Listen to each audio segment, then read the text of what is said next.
Hi, everyone. I'm very happy to be here, except, of course, I wish we were all in Cambridge. But even in our far-flung locations, at least we're all looking at the same screens and we are under the same wonderful star, which is that we get to think about Barbara Pym for an entire weekend. So here's to that, and even more heartfelt, here's to next year.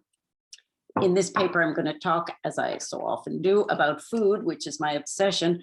And I'm happy to say it's Barbara Pym's obsession also. So I'll look at it in her work in general and then zero in on A Glass of Blessings. Of course, one of the things that got Barbara Pym into trouble with critics was all the tea and the boiled eggs and the baked beans, things that were supposed to be too trivial to include in important fiction.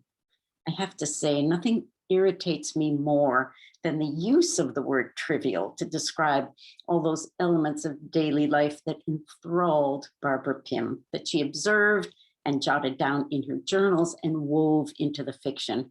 And I'm thinking not just about critics who use that term, but of her good friend Robert Smith, who says in his essay, How Pleasant to Know Miss Pym, that her work demonstrates again and again the happiness and merriment which can be found in the trivia of the daily round. Yes, it can be funny, but funny is only where it starts. When Barbara Pym puts a pair of shoes or a piece of cake on the page, it's not just because they amuse her, it's because they inspire her. She's looking at them and she's seeing entire personalities captured in their precise time and place. She's seeing the delineation of a social class. She's seeing complicated emotional interactions that other novelists take pages to capture. These elements of the daily round, what people wear, what they eat, they are the reason she's a writer in the first place. They are the fuel that keeps her imagination pumping. They are the ground she covers. In a sense, they're also the reward. She was constantly jotting observations into her notebooks and moving them from the notebooks into the novels, bringing them to life, giving them a local habitation and a name. That's what she couldn't stop doing, even when she thought she would never be published again. Mr. C in the library, she scribbled once in her notebook. This is 8 years into the long stretch when she couldn't get published. He is having his lunch, eating a sandwich with a knife and fork, a glass of milk near at hand. Oh, why can't I write about things like that anymore? But she couldn't quit either, thank goodness. So this intense and abiding interest in food shows up everywhere in the journals. And the journals, of course, are where the novels take shape. She was hardwired to notice food, especially in the public places where people were always eating, and she could quietly watch, write it down, and absorb it into her imagination. In Lyon's Corner House, her favorite place to eat and observe, a young man sits down on a hot day with 3 sausage rolls, a bread roll, baked beans, and chips. She writes it down. A nun standing in front of her in the queue has 2 rolls, a pat of butter, a little dish of honey, and a glass of milk. She writes it down. In a fast food chicken place, she writes, everybody eating broiled chicken off 2 small plates, chips flying all over the place. At Covent Garden with a friend, she writes, he crunches ice as we drink orangeade in the crush bar. Interestingly, she does relatively little notating of food when she's traveling abroad. In Europe, she's mostly writing about the churches and the scenery and the famous places. At home, in her own world, she does her sightseeing at the table. And what does she do with it all? Here's one example. One of the earliest food notations in her notebooks appears in 1948 when she scribbles, food, a fresh salad. Then she stops. She crosses out the word salad and she puts lettuce instead. So then it goes, food, a fresh lettuce dressed with oil and salt, Gruyere cheese, and Green Gage's crusty bread. Now, if it hadn't been for that editing, lettuce instead of salad, I'd have thought maybe this was a meal she ate herself or noticed somebody eating, and she may well have. But that editing, so precise, makes me think that this particular note applies to a potential character. And sure enough, that very meal shows up later in 2 different novels. Mildred prepares it for Rocky Napier in Excellent Women in 1952. And then in 1961, Dulcie Mannering makes it for her own little supper in No Fond Return of Love. These are 2 heroines who greatly resemble Barbara Pym herself. And in both cases, they look at their culinary handiwork with a sense of irony that was pure Pym. Mildred, for instance, says, "It seemed an idyllic sort of meal that ought to have been eaten in the open air with a bottle of wine and what is known as good conversation. Yes, it's an idyllic meal, but the wine is missing, and so is the open air.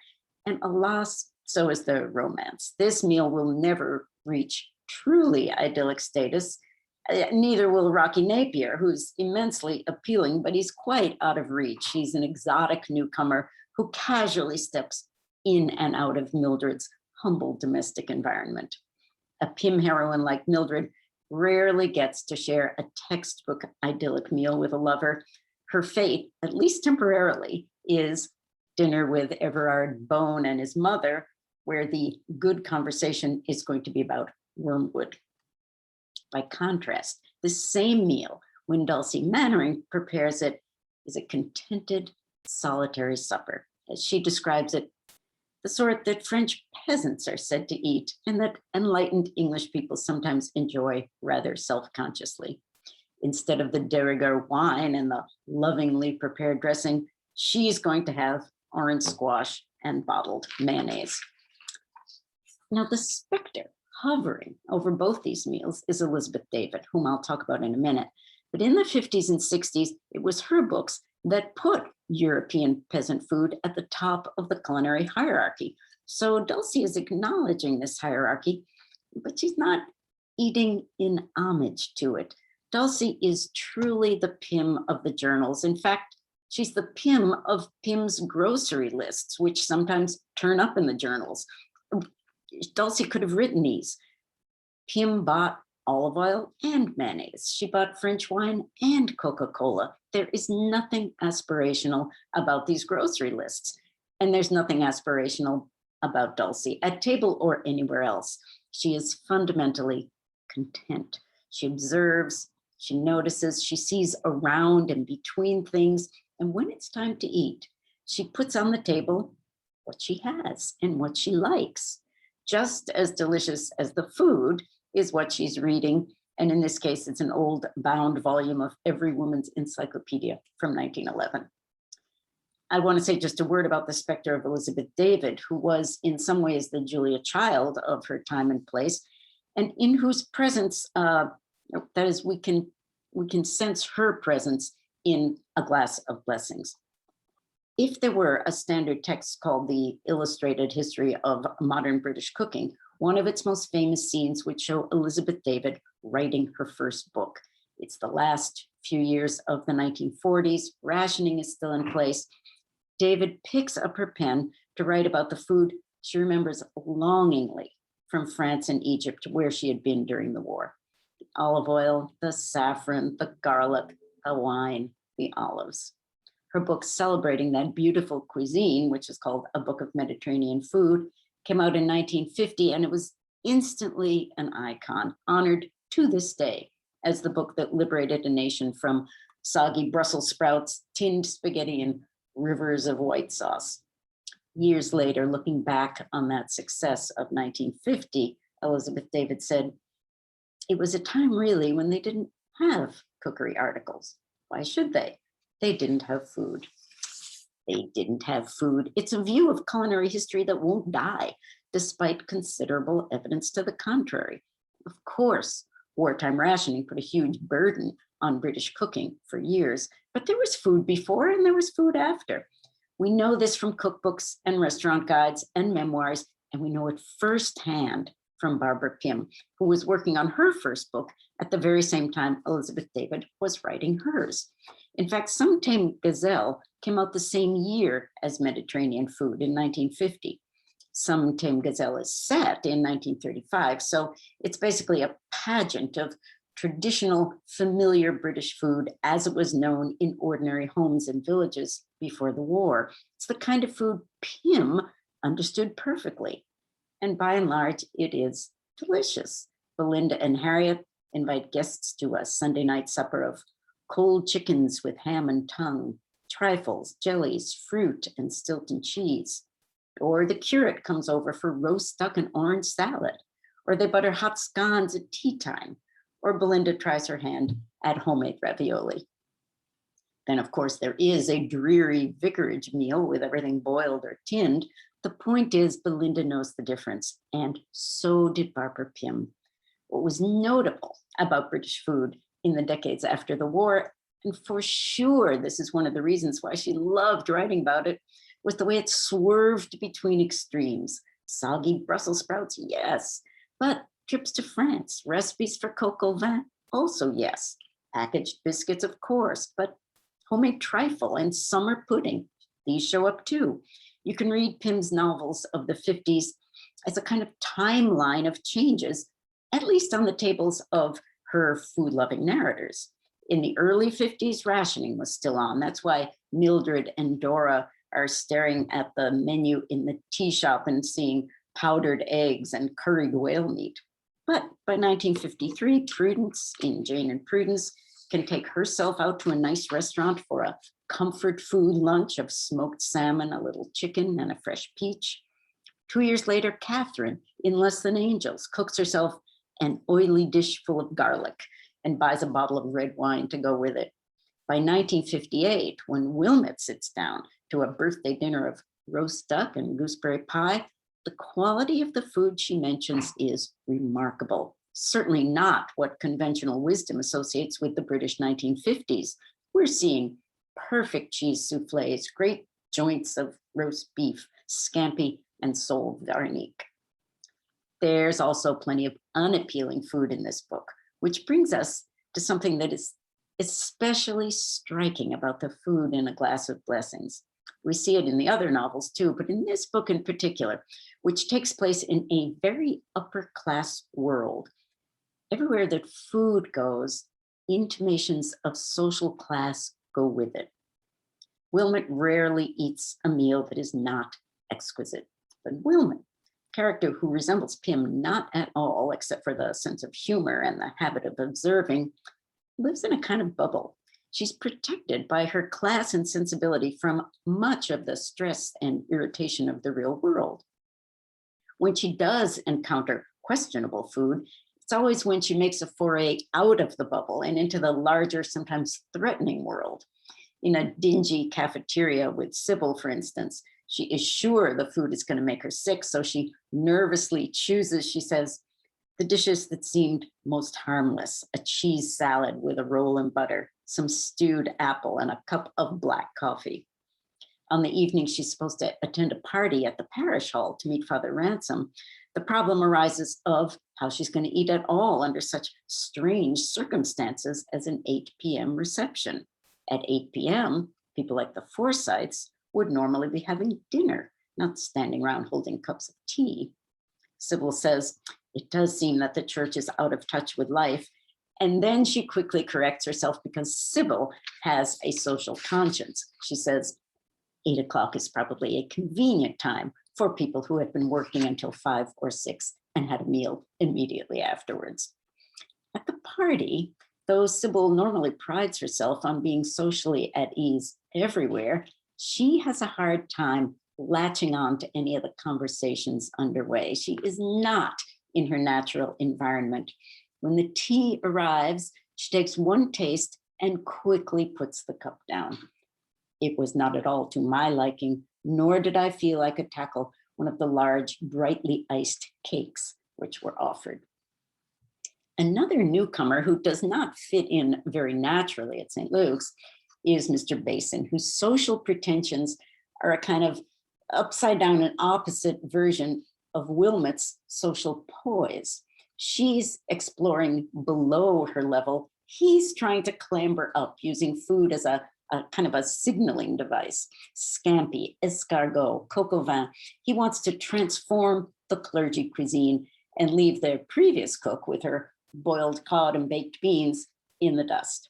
When he makes tea for Wilmot and Rodney, his cakes are the lightest possible sponges, the airiest possible meringues. These are the ultimate cakes for a lady of a certain class. They bear no resemblance to the garish iced cakes she had disdained at the parish party. But poor soul, he is a pretender. He can cook the food, but he can't talk the talk, certainly not with the right accent. He will never successfully change his class. The last we see of him, he's serving dowdy teas with tinned fruit in an antique shop, and Wilmot and Rodney order something from him just to be polite. The most dramatic challenge to Wilmot's sense of class, to this bubble that she lives in, comes in the form of Keith. It is fascinating that she is less put off by his sexual orientation than by his accent and his staunchly middle-class tastes. Nobody from such a world has ever treated her as an equal, but Keith does. Not socially, perhaps, because he's so conscious of her wealth, but morally. They're both housewives, as he sees it. They're both intimately involved with detergents. This is an entirely new kind of relationship for Wilmot, and hardly welcome. But she can't retreat from it because Keith is attached to Piers, who's her best friend's brother. In other words, their class worlds have been yoked together, and there's no possibility of undoing them. Robert Pym sets this up first in a grocery store, very deliberately, I believe, because that's the way the three of them will have to make their first connections through food. Sure enough, they stand there silently at first. They're watching a machine slice bacon. Then Keith brings up an embarrassing subject. "I think we need custard powder," said Keith. "Custard powder," exclaimed Piers in horror. "Good God, whatever do we want custard powder for?" "To make custard," said Keith flatly. "You mean you want to make custard with it? Well, all right then, as long as you don't expect me to eat it." "He'll eat anything, really," said Keith to me in a confidential tone, gathering his purchases together in a canvas bag, not unlike Mr. Bason's. "I always think custard is nice with stewed fruit. Don't you, Mrs. Forsyth?"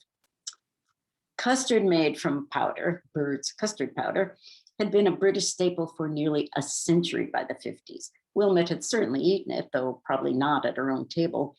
But it's clear she had never given Bird's custard powder the privilege of shelf space in her consciousness. Did she even know whether or not she approved of stewed fruit and custard? Her answer is not exactly a ringing affirmation. "Yes," I said inadequately, "I do." Finally, we come to Keith's tea table with its doilies and the paper napkins set across the plates and the generic party food, sandwiches, biscuits, and a pink and white gâteau as unappetizing to Wilmot as the overly bright iced cakes she had rejected at the parish hall. She's hungry for none of it. But out of politeness and awkwardness, she feels bound to eat. Eating is inescapable. Accepting Keith into her life is inescapable.